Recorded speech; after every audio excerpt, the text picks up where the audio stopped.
Hello everyone, I'm Heather Warlick and I'm here with Mel Bracht. Mel is our media editor and he is going to talk to us a little bit about the Super Bowl commercials. So I assume you watched the Super Bowl. Oh yeah, it was a great game.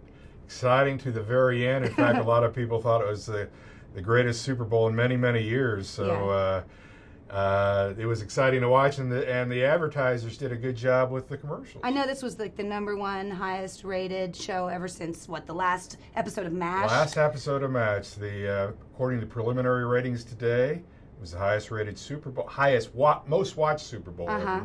There's a difference between that and rated. And we did kind of a survey of some of your friends at your games that you went to. I talked to viewers at 3 different Super Bowl parties to try to get a gauge of which of the ads they like the best. Okay. And we also, we looked at some national surveys to find out some of the top rated. Right. And they were pretty similar. Were they? Well, USA Today released a survey and they named the top 20 or so of the ads, and so we're going to talk about, I guess, the top 5 right now with maybe an honorable mention or 2.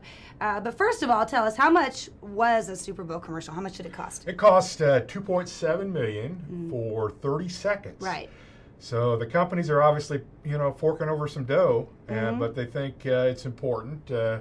It's a big audience. It's always the biggest audience of the year. Right. And the writer's strike has cut into television viewing some because they're showing a lot of reruns and showing some oddball programs just to kind of fill some time. So this year the advertising was probably even more valuable than ever. Yeah, it was very valuable for the advertisers because it's going to be a while until they reach such a big audience again. So most of them thought it was worthwhile. Okay. Well, our #1 ranking commercial was actually 60 seconds, so that one ran about $5.4 million. $5.4 million, assuming unless they got a little break on it. But that was the Budweiser commercial. Right, with the Clydesdale. Yeah, the Clydesdale. And the Dalmatian. The Dalmatian served as the personal trainer for the Clydesdale. Oh, and we all like to have a personal trainer like that. And they had the Rocky theme in the background, and it was just a real nice commercial. Well, let's take a look at it. Okay.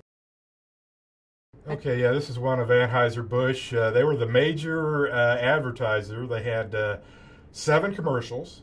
This was the only one for Budweiser. They had 6 for Bud Light. Yeah, the Bud Light ones did pretty well, the Bud Light, they also scored. We'll talk about some of those here, but we have the Dalmatian. And the beautiful Clydesdale. Oh, they're so gorgeous. Oh, yes, they are. And obviously, there's some Clydesdales in Yukon. So it's kind of has kind of a local thing. It kind of reminds me of that show, The Biggest Loser. Just some beautiful photography. As the Dalmatians getting the Clydesdale training, pulling trains. Gotta love it. 1 year later. And he's on the team. Yay. And #2 was the FedEx commercial with the carrier pigeons. And this was your favorite. Yeah, this is my favorite. Very, very clever. Yeah. The competition, how do you compete with FedEx? Well, you use carrier pigeons. With night vision. And I know. And you don't expect it, though. Yeah, you got all these pigeons flying through the office, and here they are. They're taking off, and they have a problem with the big packages. Watch out. They can't quite carry. Pigeon droppings.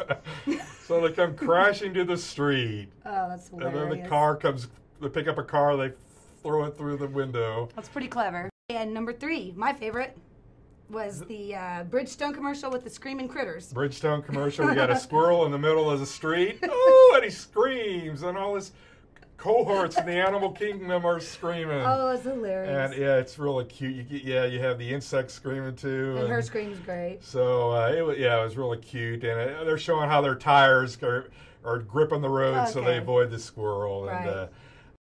And we have the one for Doritos.